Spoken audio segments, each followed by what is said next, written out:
जी शुक्रिया ज़ैद भाई। सब तो पहले तो मैं ना जिन्हें दोस्तों ने साड़ी इमदाद की थी, सब तो पहले उन्होंने शुक्रिया अदा करे ना, बड़ी मेहरबानी उन्होंने वास्ते साढ़े लिए दुआवां उन्होंने इतने बैठे इंशाल्लाह खुश रहना आबाद रहन। साड़ी यह दुआ है भाई जिथे भी खुश रहना आबाद रहन। दूसरी गल ज़ैद भाई ये जी मैं अज हॉस्पिटल आया वन फैर आया रफीक बेस इतने अपने शोरकोट कैंट से जी। सुबह नाल मैं तकरीबन अजाना टाइम के इतने आया हुआ, मेरे को जाने कि किराया कोई ना भी मैं तो रक्षा या गड्डी करा लवां। तो कुछ लोग ऐसे हैं जेड़े मेरे जो भी है अल्लाह उन्होंने भला करे जेड़ा मेरे वास्ते ना जी मजाक बनाते मेरा भी ज़ैद भाई तो इस तरह वीडियो अप्लाई कर रहा तो अमदाद मांग रहा था। मैं मजबूर हाँ, मैं इस तरह नहीं आंदा यार, मैं इस तरह घर भी ऐसी कोई शह नहीं जेड़ी मैं बेच के यानी क्यों ला सका। मेरे को जो कुछ आई मैं बेच बूझ के अपना गुजारा बच्चों का भी कर रहा था। अपना छोटा जहा मेरा बच्चा जोड़ा यानी कि मैं उन्होंने मजबूरी तौर घर छड्या है, माँ उन्होंने बहुत बीमार है बेगा मेरी। बिस्मिल्लाहिर्रहमानिर्रहीम, अस्सलाम वालेकुम। मैं आज एक बार फिर मौजूद हूँ भाई जाहिद के साथ। चंद दिन पहले मैंने इनकी एक वीडियो अपलोड की थी जिसमें इन्होंने बताया था कि इनकी बीवी और बच्चा बीमार हैं काफ़ी।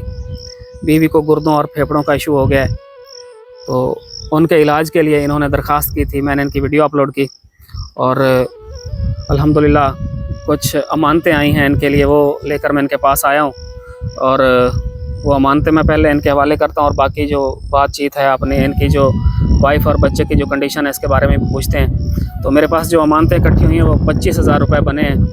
तो इनमें भाई ज़रगाम अब्बास साहब हैं, उन्होंने 5,000 रुपये भेजे हैं और आमना साहिबा और सरवर साहिबा ने 15,000 रुपये भेजे हैं सवाब वेलफेयर ट्रस्ट के तावन से, और एक और भाई हैं उनकी तरफ से 5,000 रुपये मुझे मौसूल हुए हैं।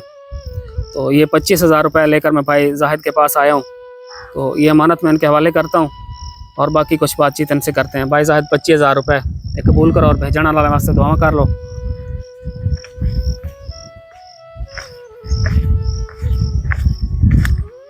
जी शुक्रिया ज़ैद भाई। सब तो पहले तो मैं ना जिन्हें दोस्तों ने साड़ी इमदाद की थी, सब तो पहले उन्होंने शुक्रिया अदा करे ना, बड़ी मेहरबानी उन्होंने वास्ते साढ़े लिए दुआवां उन्होंने इतने बैठे इंशाल्लाह खुश रहना आबाद रहन। साड़ी यह दुआ है भाई जिथे भी खुश रहना आबाद रहन।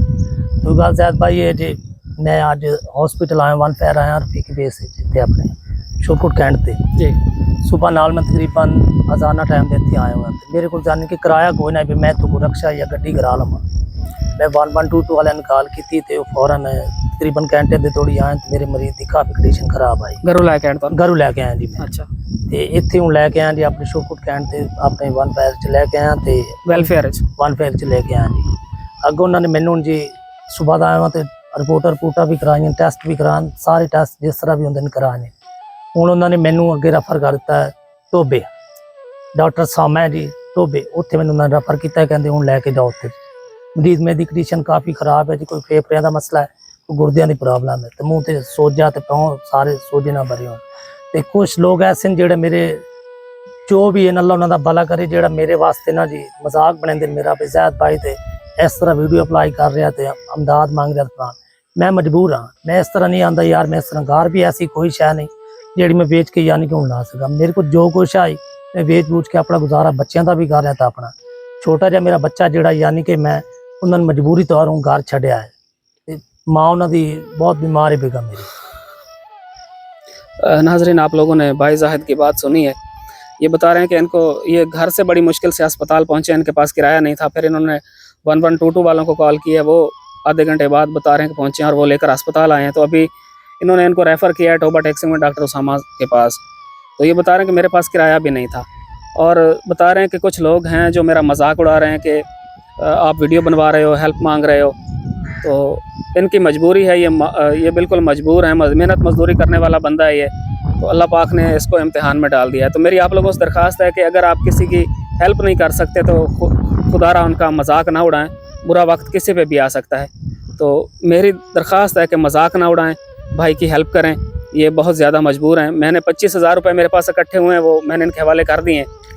तो मेरी आप लोगों से दरख्वास्त है कि इनका मज़ीद साथ दें ताकि इनकी बीवी और बच्चे का इलाज हो जाए। जी ज़ाद।